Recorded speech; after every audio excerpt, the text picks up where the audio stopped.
Baik, perkenalkan nama saya Warta Sudarmawan, mahasiswa tingkat 3 dari program studi pendidikan matematika Universitas Nusantara PGRI Kediri. Pada kali ini saya akan mempresentasikan tugas mata kuliah pengembangan dan produksi media pembelajaran.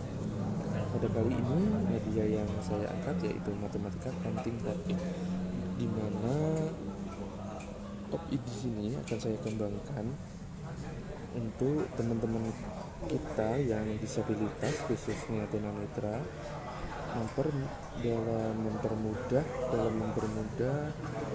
pengenalan operasi bilangan bilangan bulat maupun nanti di bilangan real. Untuk yang pertama deskripsinya, efektivitas media untuk tunanetra dapat disebabkan oleh sifat dari media saat diraba. Media tersebut harus disederhana dan mengkonstruksikan terkait materi yang dituju, di mana materi yang dituju tersebut bersifat abstrak, supaya siswa lebih mudah mempelajari materi pada operasi bilangan meliputi bilangan real, bilangan bulat, ataupun bilangan-bilangan lainnya yang di dalam bilangan real, dan terdapat peningkatan terhadap hasil belajar siswa. Pada umumnya, siswa dalam pengerjaan operasi bilangan itu menggunakan potretan. Potretan itu menulis secara manual, di mana kalau siswa tunanetra itu kan menulisnya itu melalui dua sisi negatif dan sisi positif. Untuk sisi negatifnya itu sisi untuk melubangi kertas-kertasnya, supaya nanti kertas-kertasnya itu timbul suatu notasi, dan untuk sisi positifnya itu digunakan untuk membaca. Dari situ sudah dapat kita bayangkan bahwa nanti siswa akan mengalami kesulitan dalam pengoperasian bilangan bulat. Misalkan saja kalau ada notasi yang salah pada pelubangan, otomatis nanti kan tidak bisa dihapus kalau ada suatu kertas. Misalnya hanya menyisipkan suatu simbol bahwa notasi sebelum simbol tersebut itu merupakan suatu kesalahan, seperti itu teman-teman. Nah, kemudian di sini ada gambar blokes. Blokes ini biasanya digunakan untuk pengenalan operasi bilangan bulat ya. Tetapi blokes ini biasanya hanya ada di beberapa SLB yang bisa dibilang di atas rata-rata, maksudnya besar gitu, SLB yang besar gitu, di atas rata-rata. Di mana blokes ini juga memiliki beberapa kelemahan. Kelemahannya yang pertama, diperlukan waktu yang lebih dalam memilih angka karena dadu yang tercampur, sehingga harus sabar satu persatu dalam mencari notasi yang diinginkan. Nah, dapat kita lihat pada gambarnya saja. Di sini dadunya tercampur, dan belum lagi kalau dadunya nanti juga terbatas, misal angka 1 nanti hanya ada berapa, seperti itu. Yang kedua, kemungkinan besar masih membutuhkan bantuan seorang pendamping, dikarenakan bila kotak terjatuh akan sulit untuk mencari dadu-dadu kecil yang berserakan. Nah, sebenarnya kan kita harapkan juga siswa itu mandiri, di mana siswa akan terus mengasah kemampuannya di luar jam belajar saat di sekolahan maupun saat pendampingan orang tua. Itu siswa diharapkan mampu belajar sendiri.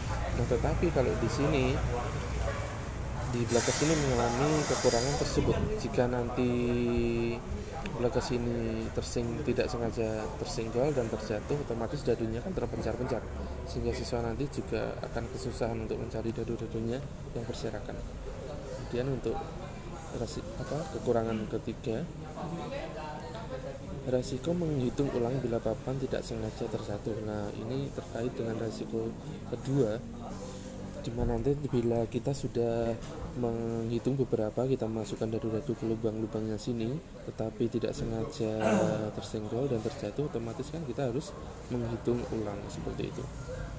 Yang keempat, terbatasnya eksperimen siswa dalam mengenal simbol matematika yang lebih tinggi. Seperti pada tingkat SMA, ada sigma, akar pangkat integral, pi, maupun simbol matematika yang setingkat SMA lainnya.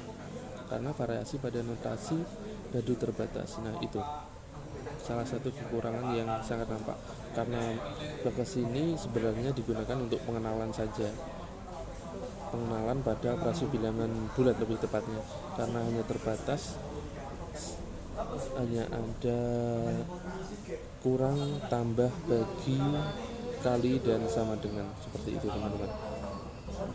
Kemudian kekurangan selanjutnya, kurang portable atau kurang mendukung jika digunakan di luar lingkungan belajar. Nah, jika digunakan di luar lingkungan belajar, ini sudah nampak kurang mendukung, karena dari ukurannya, kemudian dari tempat yang dibutuhkan secara khusus harus datar, tidak bisa miring, dan tidak bisa kalau sambil gimana, misalnya di dalam mobil, itu kan juga resiko nanti bisa terjatuh dan berserakan, malah dadu-dadunya ngelip-ngelip gitu.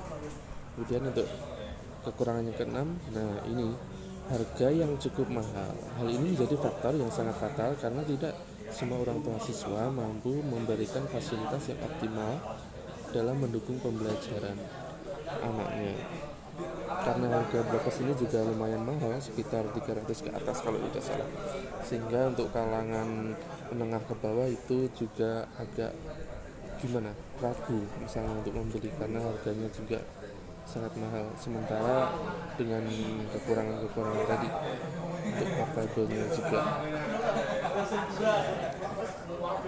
dan bagas ini juga jarang ya, kalau di SLB itu juga jarang ada,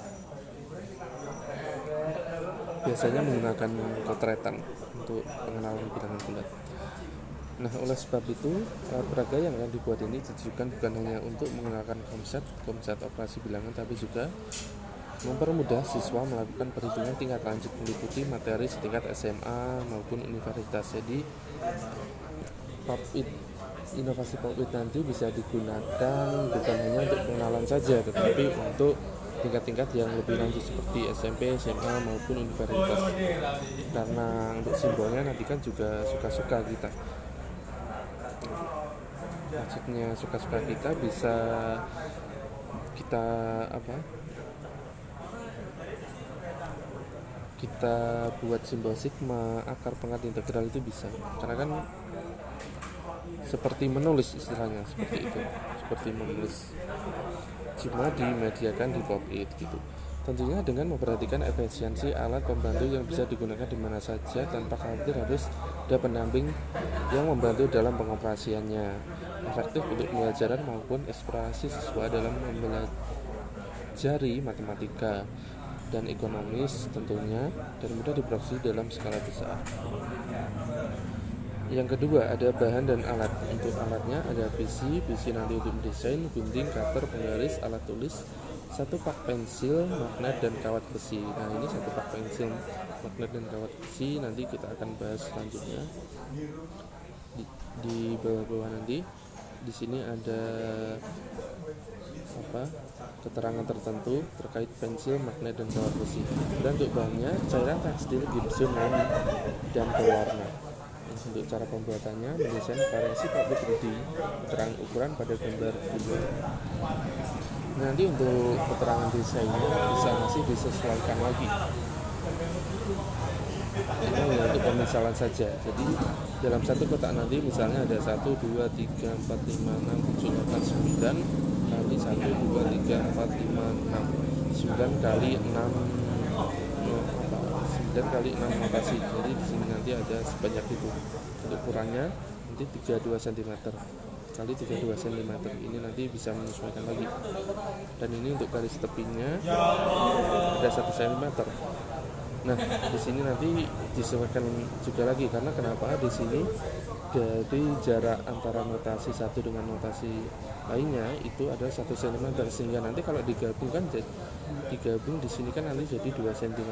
Nah, seharusnya di sini kan 1 cm, supaya nanti 1 cm tidak mempersulit siswa dalam membacanya gitu, untuk membayangkannya. Kemudian untuk ini pensilnya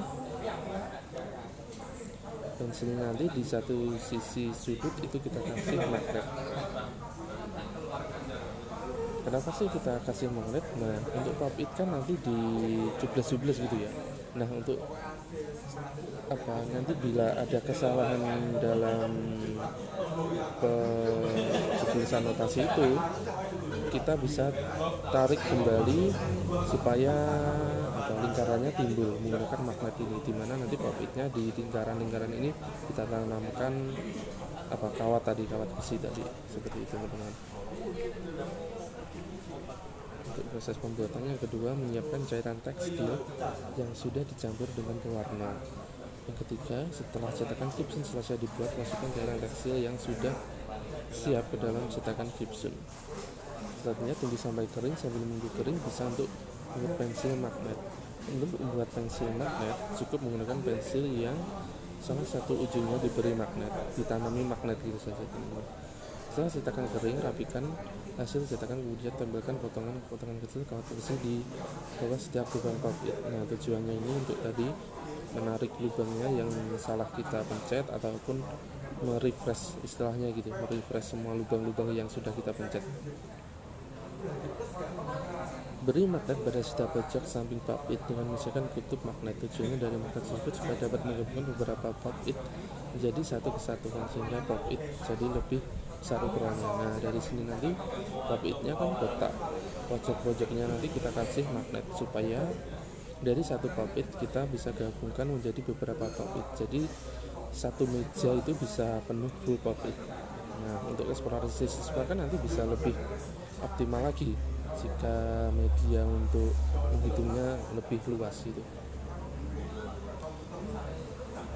Kemudian pop it selesai dibuat, lanjut ke cara penggunaan. Yang pertama, penggunaan pop it cukup dengan menekan lubang yang tidak diperlukan.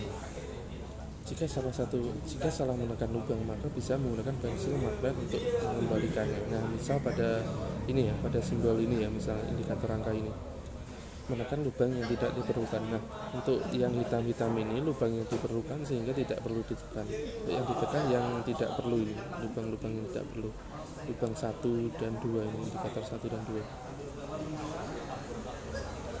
Selanjutnya, cara penggunaan yang kedua, misalkan untuk mengenal konsep operasi bilangan bulat. Sebelumnya, siswa dibekali dulu dengan pengenalan bilangan bulat, serta dikenalkan dengan simbol angka atau indikator numerik, karena angka pada Braille sebenarnya dimuat dari huruf abjad Braille sendiri, yaitu A, B, C, D, E sampai J. Nah, jadi seperti ini teman-teman. Sebenarnya angka dari Braille itu berangkat dari huruf abjad Braille A, B, C. Nah, ini kan sebenarnya ini di notasi 1 ini sebenarnya ini huruf A, ini huruf B, ini huruf C, dan seterusnya sampai 0 ini huruf J. Nah, untuk memberitahukan bahwa yang kita tulis ini adalah sebuah angka, itu depannya diberi suatu indikator numerik. Jadi setelah diberi indikator numerik, seterusnya abjad yang ditulis sampai beberapa nanti itu adalah suatu nota, itu adalah suatu angka gitu, bukan suatu abjad atau suatu kata.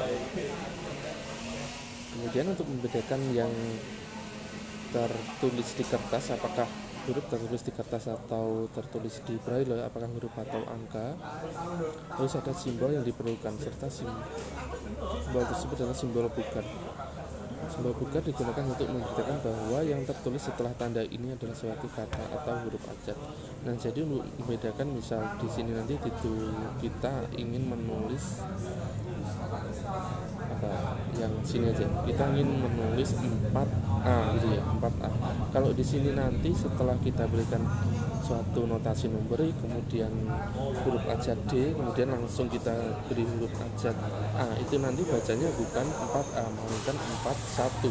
Nah, untuk menghindari salah baca tersebut, di depannya A ini kita beri simbol pugar, sehingga nanti setelah simbol pugar ini seterusnya adalah suatu abjad atau suatu kata gitu.